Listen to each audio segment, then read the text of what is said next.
राधे राधे। शर्मा जी की कहानी चैनल पर आप सबका हार्दिक हार्दिक स्वागत, अभिनंदन। एक सास और बहू थी। सासू माँ हर रोज ठाकुर जी की पूरे नियम और श्रद्धा के साथ सेवा करती थी। एक दिन शरद ऋतु में सासू माँ को किसी कारणवश शहर से बाहर जाना पड़ा, तो सासू माँ ने विचार किया कि ठाकुर जी को साथ ले जाने से रास्ते में उनकी सेवा पूजा नियम ढंग से नहीं हो पाएगी, तो क्यों ना ये काम अपनी बहू से करवा लूं। लेकिन बहू को तो कोई अकल है ही नहीं, ठाकुर जी की सेवा कैसे करनी है उसे पता ही नहीं है। तो सासू माँ ने अपनी बहू को बुलाया और समझाया कि ठाकुर जी की सेवा कैसे करनी है, कैसे ठाकुर जी को लाड लडाना है। सासू माँ ने बहू को समझाया कि बहू, मैं यात्रा पर जा रही हूँ और अब ठाकुर जी की सेवा पूजा का सारा कार्य तुमको करना है।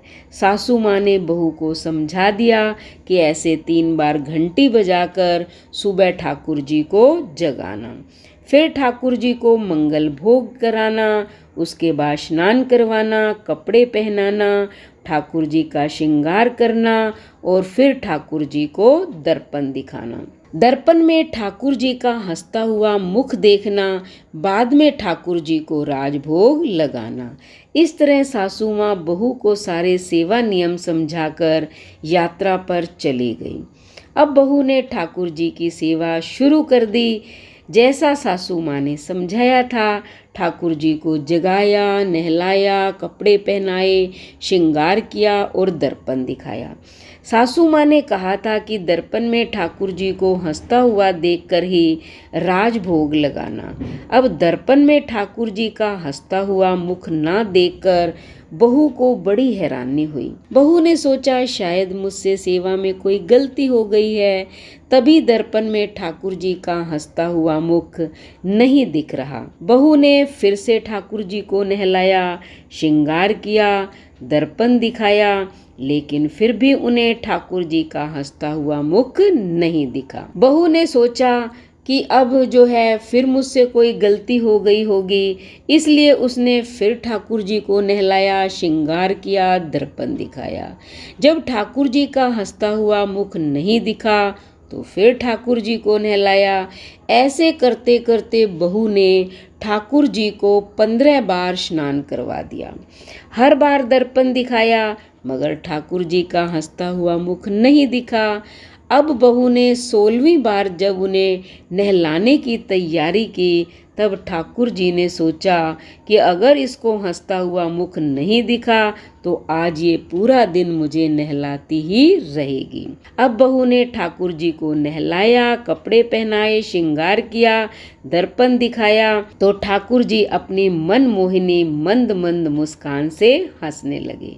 बहू को अब संतोष हो गया कि ठाकुर जी ने मेरी सेवा स्वीकार कर ली है। अब यह रोज का नियम बन गया। ठाकुर जी रोज हंसते, सेवा करते करते अब ऐसा हो गया कि बहू जब भी ठाकुर जी के कमरे में जाती तो बहू को देखकर ठाकुर जी हंसने लग जाते। कुछ समय बाद सासू माँ वापस आ गई। सासू माँ ने ठाकुर जी से कहा कि प्रभु क्षमा करना, अगर बहू से आपकी सेवा में कोई कमी रह गई हो। अब मैं आ गई हूँ, आपकी सेवा पूजा बड़े ध्यान से करूँगी। तभी सासू माँ ने देखा कि ठाकुर जी हंसे और बोले, मैया, आपकी सेवा भाव में कोई कमी नहीं है, आप बहुत सुंदर सेवा करती हैं, लेकिन मैया, दर्पण दिखाने की सेवा तो आपकी बहू से ही करवानी है। इस बहाने मैं हंस तो लेता हूँ। जय हो बांके बिहारी लाल की।